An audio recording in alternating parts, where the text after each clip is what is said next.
Bem, a nossa aula de hoje é sobre os experimentos controlados. Quais são os elementos principais de um experimento controlado?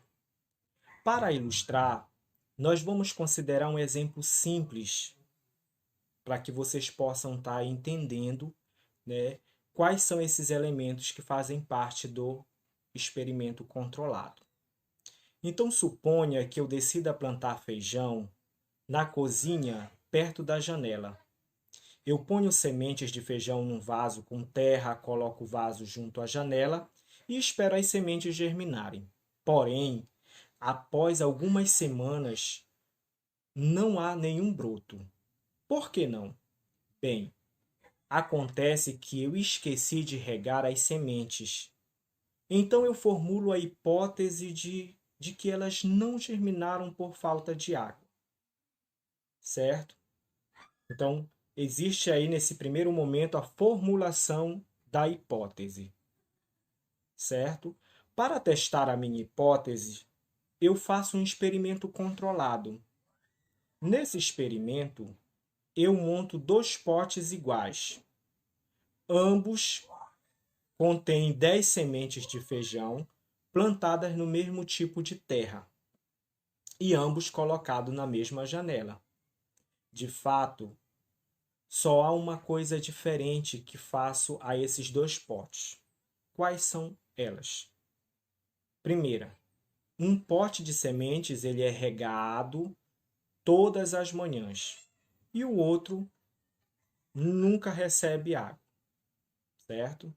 Então, após uma semana, 9 das 10 sementes no pote regado germinaram, enquanto que nenhuma semente num pote seco germinou. Parece que a hipótese que as sementes precisam de água é provavelmente correta.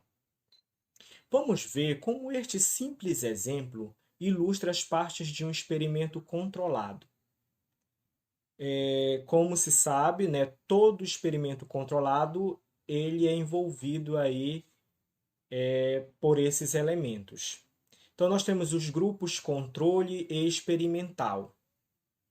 Né? Esses dois grupos no experimento eles são idênticos, exceto que um recebe um tratamento, no caso, o primeiro grupo, a água, enquanto que o outro não recebe esse tratamento. O grupo que recebe o tratamento no experimento, neste caso, o pote regado, ele é chamado de grupo experimental, enquanto que o grupo que não recebe o tratamento, neste caso, o pote seco, ele é chamado de grupo controle, certo?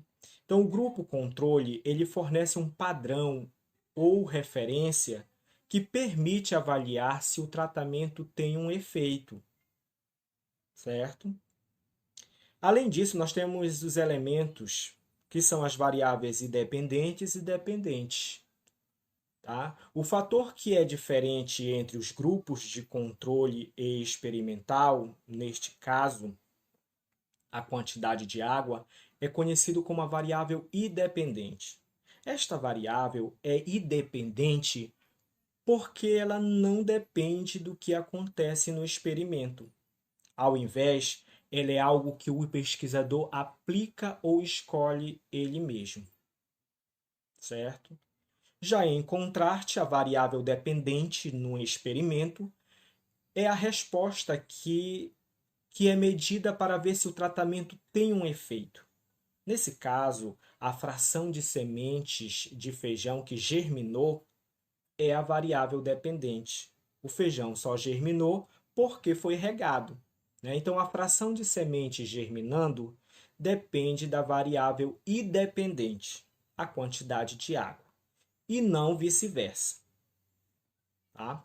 Então, esse exemplo ele vai ajudar vocês a resolver as questões que foram propostas no caderno de atividade de física. Tá? Bons estudos!